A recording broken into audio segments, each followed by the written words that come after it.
Hi, and welcome to another episode of Marketing Insights with me, Yasha Harari of YashaHarari.com. And in a change of format for this podcast, what we're doing today is we're going to actually have a special guest on with us, somebody who's been in the world of marketing now for quite a while and is a well-known figure in the Israeli tech scene in terms of marketing technology. Probably one of the better known, if not the best known, marketing tech guy in Israel today, and does a lot of work in the U.S. and in Israel, and I'm sure other places. Anyway, we're going to be speaking with Hillel Fuld, and Hillel has been very gracious and agreed to come on and be our first official podcast interviewee. So, without further ado, I'd like to say hi, Hillel. Hey there. Thanks for having me. Yeah, and it's a pleasure to have you on as our first guest. Welcome to the show. And what I want to start off with really is a bit of a background about who you are and where you come from as a marketer and sort of what led you to be the marketer you are today. So if you could just start off maybe telling us a bit about yourself, that'd be great. Sure. Absolutely. So, born and raised in New York, moved to Israel when I was 15. That's 23 years ago. And basically, went through the normal kind of schooling system in Israel as an American kid. That was an interesting experience. High school, army, college in Israel, and after college, I, met like many people after college, had no idea what I wanted to do with myself. My degree is in political science and sociology, so that's kind of random. And at the time, someone said to me, you like tech, you like writing, go be a technical writer. For those that don't know what a technical writer is, I didn't either. A technical writer is the guys who write the user guides that no one reads. So when you get your iPhone and it comes with a little pamphlet, yeah, I was that guy. Right. And so I took a course in technical writing, a beginner's course, and got very lucky and got a job at a large tech company at the time called Converse. That is the company that invented voicemail. And it was a job for 10 years of experience, and I obviously had no years of experience, so it was quite intimidating. But long story short, they threw me in the deep end. They had no capacity to train me, and I learned how to swim. But I did quickly realize that while this is might be an interesting career move in terms of working at such a big tech company right out of college, it is boring as can be. And I'm, as you might be able to tell already, or from following me, I'm quite an energetic guy, and so clearly I was not going to retire as a technical writer. Right. So I'm sitting in my cubicle, whatever it was, 12 years ago, and I'm like, I love writing, I love tech. I'm just going to start writing. What we call today blogging at the time wasn't a thing. But I started, as far as I was concerned, a tech diary. Every day I would come to work, make my coffee, and write about technology, just kind of my thoughts on tech. And basically, being that A, there wasn't that much competition out there, not many people were blogging, and B, a technical writer needs to take things that are complex and simplify them, which is what a blogger does. So as a result of this blogging, really quickly, startups started to reach out and say, listen, I read your article, I'd love to meet. And I said, okay, let's meet. And I'd sit with an Israeli entrepreneur and ask them to pitch me. And they'd pitch me about their algorithms and about their technology. And I would kind of bang my head in the wall and say, no one cares about your technology. Tell me why you're doing what you're doing. Tell me why I should care. And kind of help them with their pitch. And then I would say, who are your competitors? And they would say, oh, we have none. And I'd say, of course you have competitors, and kind of show them their landscape a little bit.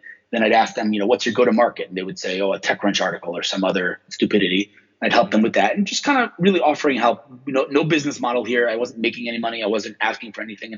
And that began kind of the reaction to what I was doing was kind of people scratching their heads saying, well, why are you doing this if you're not making money? What's the catch here? Where are the strings? And I would say, well, there are no strings. There is no catch. I'm happy to help. And it was very confusing to a lot of people because, as I said, I did study sociology. And so, sociologically speaking, Israelis are, as a culture, I would say, for better or for worse, are a little bit obsessed with what's known in Israel as being a friar, which is, doing something without getting anything in return. For example, in the U.S., I just came back from L.A. 2 nights ago, and in the U.S., when you put on your blinker, the car in the next lane understands that means to let me into your lane. In Israel, it means to speed up and not let me into your lane because what am I, a friar? Why would I let you into my lane? Right. And so it's a very cultural thing in Israel, and so it was very confusing to a lot of people that didn't understand kind of why I was doing what I was doing. But really quickly, what ended up happening, well, not so quickly actually, it took a couple of years, but what ended up happening is that a lot of these companies that I helped came back to me and said to me, we understand what you're capable of. We loved working with you. Let's make this more official. Kind of join us as an advisor. And so I kind of built a nice portfolio of companies, some really truly remarkable companies that I'm advising, some more passively, some more actively. But I'm continuing to meet startups, continuing to try to help as much as I can on the ecosystem side of things, and just really kind of tell the story of Israeli tech to the world, basically. Right.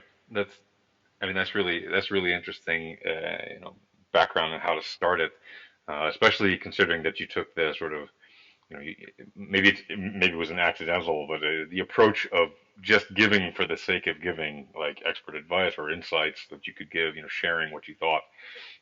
I think that's something that a lot of marketers, sometimes ignore the opportunity to do that, especially when they're starting out. And ironically, that's probably the best time to do it. So it's interesting to see how that worked out in your case, that it actually does seem to have brought some good return there. So as a Yeah. marketer, I find that as a very interesting, methodology in the sense of building a marketing career. And that's very Well, interesting. I should say though that's true what you're saying, and I think it's just good business, but I just have to be very clear. In other words, I definitely cannot say that I was meeting these startups or helping these startups because I was looking for to one day. This wasn't like in the plans. I didn't like strategize this, but it was really just I think Pure altruism. well, yeah. I mean, at the end of the day, I like to compare it to a candle. Networking in general. A lot of times, Right. people kind of hold their network close to them and don't want to let other people into their network. But in reality, I think it's like a candle, right? A candle gives its fire, it loses nothing. When Right. you're making introductions, you're connecting people. You're losing nothing. It's not like I'm making an introduction to someone in my network. That means I lose that person in my network. Everyone's gaining. And Right. I once told that. I once told that analogy to someone pretty high up at IBM Ventures, a friend of mine named Christoph, and he said to me something I thought was really beautiful. He said, not only is that true, but like a candle, if you don't give your fire, you end up burning out yourself. Business is, you got to give. You can't, Right. and unfortunately, it's true that too many people are busy taking and they can't find time to give. But in reality, giving is just good business. It just is good business because when when you think for every person that you meet, all you're thinking about is how to help that person. You end up building amazing relationships. You build a great reputation. You learn to overcome challenges, and at the end of the day, if I'm being cynical, you do have a bank of favors to call upon later on when you do need them. If you're a giver, Yeah. everyone gains. And so, Right. it ended up generating quote unquote ROI, but that was not my plan. It was literally just giving for the sake of giving. Yeah. No. Yeah. Exactly. By returns, yeah, there are a number of ways to look at returns. Obviously, some can be, financial, but others can be more personal, like the gain of learning and growing, and like you said, sharing your light with other people or sharing your candle with other people. It benefits everybody. So that's terrific. All right. Um, so, given that you have been doing this in Israel and in the U.S., where okay, maybe a little bit different, but they're also very, business driven and bottom line driven. Um, how, let's just say, how weird would that make somebody? How on the scale of 1 to 10, like how unusual do you think that is, given all the marketing you've seen around you and all the business networking that you've been doing? Like, do you find that it's becoming more the norm, or do you think that you're still in the exception in terms of people doing that sort of methodology of networking for the purpose of of giving? You know, I think it depends where. I think in the U.S. there's quite a few people that I've met that are very much kind of leveraging this kind of strategy. In Israel, I think it's pretty rare still because of that the thing I said in the beginning, which is people are kind of a little too stuck on, is this going to generate quick ROI for me? And if not, maybe I won't do. There are people. I'm not saying there aren't. There are many people in Israel, not only in marketing, not only in business, just in general, right, great people that right, do spend their life and time giving. yeah, But I still think that not enough entrepreneurs are doing it. right. Well, that's interesting, and yeah, I have to agree with that. From what I know of the Israeli market, it seems to be pretty much spot on what you just described about that. So oftentimes, I know that marketers tend to look at, what are the top 10 things we can do this? How would you do that? And I'm really not. I do talk sometimes about processes and ways to do things, but I'm more looking at getting deeper into what makes a person tick and what makes them good at what they do, and the flip side of that is like finding out what they wish they were better at or what they're working on becoming better at. So I was wondering if you have anything you might want to share, like what is it you consider yourself not very good at that either you don't care to improve because it's irrelevant, or something that you think is important and you need to actually work on, if you could tell. Well, yeah, for sure. I mean, I would definitely say that qualitative marketing is more my strength as opposed to quantitative marketing. In other words, of course, the importance of measuring results is very, very important. And part of a lot of what I do is more difficult to measure. Sentiment and emotion, things like that are not easily quantifiable. Um, but I definitely need to kind of up my game on the quantifiable side of marketing. If that makes any sense, it's something that I definitely am going to start focusing on and spending more time kind of learning I guess improving my expertise on that matter. Um, I mean, I'm trying to think of other examples. Just generally, I get, it still falls under the category of quantification, but again, I'm more of a branded guy, more of a content social guy, less of a user acquisition guy. And I think that's extremely, extremely important in the world of marketing. I definitely think I want to kind of improve my skills there. Right. Yeah, acquisition definitely matters in marketing, that's for sure. But so does Right. quality of content and quality of all the work in general. Because without that, you know, you can be left. You can be doing a great job in terms of turning out numbers, but if you don't build that quality, then it might not last. Also, as soon as you turn off the spigot, um, Right. that's cool. Is there something that you think that nobody that what I'm trying to find out is there something that you think of, or is there something that you believe that nobody else agrees with you on in general? In marketing, obviously. Is there some kind of approach to it, or some kind of thing that you do about it that you find that either your coworkers or your clients or just people you generally meet with, if they just think you're like, wow, you're out in left field on this, or are you generally like Yeah. in the vein? Yeah, I think I go to the extreme with what I was talking about before. In other words, there are many people out there who maybe understand the importance of giving, etc. But with me, there actually is never any strings attached. In other words, there are many, many companies. I'll give you an example. Flipboard, right? A company in Silicon Valley, a unicorn worth over $1 billion. Amazing, amazing company, amazing product, amazing team. I love the company. I love the product. I love everything about this company, and I've always helped them in any way, whether it's promoting them, whether it's using the app, which I love, or whether it's whatever it is. I just always help them. I'm talking like the better part of a decade. I'm not talking about a brainstorming session. I'm talking about significant time and effort. There was never any strings attached. In other words, a lot of times people might kind of embrace this whole giving thing, but at some point they'll be like, "All right, I've given enough. Now give me." That never happens with me. With Flipboard, it never happened. And then literally 7, 8 years into our relationship, the CEO sends me an email saying, we know you wouldn't ask for this, but we think it's the right thing to do. We would love to offer you some options in the company and ask you to be a formal advisor. Now, I'm not saying had I asked, he would have said no. He might have said yes. But the reality is that with me, I go to the utter extreme with this thing. A lot of people think I'm nuts. Right.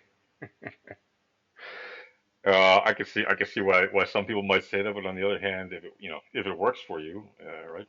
Why not keep doing that? Well, It's a good thing all it around, right? depends. It depends how you define works for me. In other words, if you look at it from a purely numbers perspective, No, I I've mean met with a thousand. if it helps you reach your level of satisfaction, whatever that is, right? It doesn't have to be Well, it financial, could right? be. It could be that if I would be a little more pushy, quote unquote, or would eventually kind of show a company that I do want something from them, it could be that I would be more successful because at the end of the day, I've worked quote unquote with 1,000 companies in Israel, probably more, and only like 15 to 20 of them asked me to join as an advisor. So maybe that's a failure as far as other people can view it. The way I see it is, if I'm not 1,000 companies. Most of them were literally like a brainstorming session, so I obviously don't want anything for that. But let's say, for example, for argument's sake, let's say there were 200 companies that went beyond a brainstorming session, and I helped them in a more significant way, and only 15, 20 of them came back. The way I view it is those 180 companies that quote unquote took and took and took and took and took and never came back.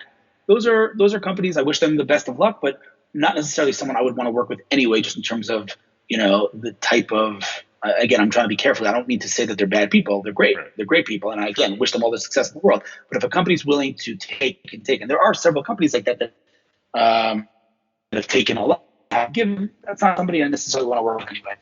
All right. What I want to do now is I'd like to ask you the questions of the famous Bernard Pivot. I'm sure you've heard of those interview questions, right, from inside the actor studio. The famed, I have not. Oh, okay. Well, terrific. He was a great interviewer, and his question format is one that's become quite popularized. But because it's sort of in depth and insightful, but it's sort of first thing on the top of your head, answer back, shoot off the answers to these few questions. And the first one is, what is your favorite word? My favorite word, leverage. What turns you on? Brains. What turns you off? Hypocrisy. What sound or noise do you love? What sound or noise do I love? Wow. Um, um, wow, I'm blanking here. The engine of an Aston Martin DB9. I gotta say, I never expected you to be short for words on anything, so that's a great Yeah, sound. yes, What yeah. sound or noise do you hate? Um, um, I would say, yeah, chalk. I mean, that's cliche, but chalk on a, like scratching on a chalkboard. Right, yes, the famed chalkboard scratch. Um, Yes. what is your favorite curse word? Oh boy, You don't they're have gonna to be say. kids watching this. I know it's a Uh, family show. I can beep it out. It's all right. I don't have I'm not a fan of profanities. I don't have one. I mean, Excellent. yeah, let's pass. Great answer. What profession other than yours would you like to attempt? Um, Singer, Singer. Interesting. What profession other than yours would you not like to attempt? oncologist. Well said, sir. And if heaven exists, what would you like to hear God say when you arrive at the pearly gates? You were right the whole time. Hillel, this has been brilliant. I really appreciate your time. You've been a fantastic and gracious guest. Thank you very much for joining me on Marketing Insights. If before we go, if you could just tell my audience where they can, find out more about you, follow you, check out your really amazing vlogs and stuff like that. I'd love to know what projects you're working on. Please let us know. Sure. I mean, hillelfuld.com is a website. It has everything I do kind of in one place. So that's probably the best place. HillelFuld.com. That's HILLELFULD.com, right? Bingo. Super. All right. Hillel, thanks very much again. I appreciate you joining us on this edition of Marketing Insights, and all the best of luck to you, and we hope to hear from you again. Thank you very much for having me. All right. Take care. All right.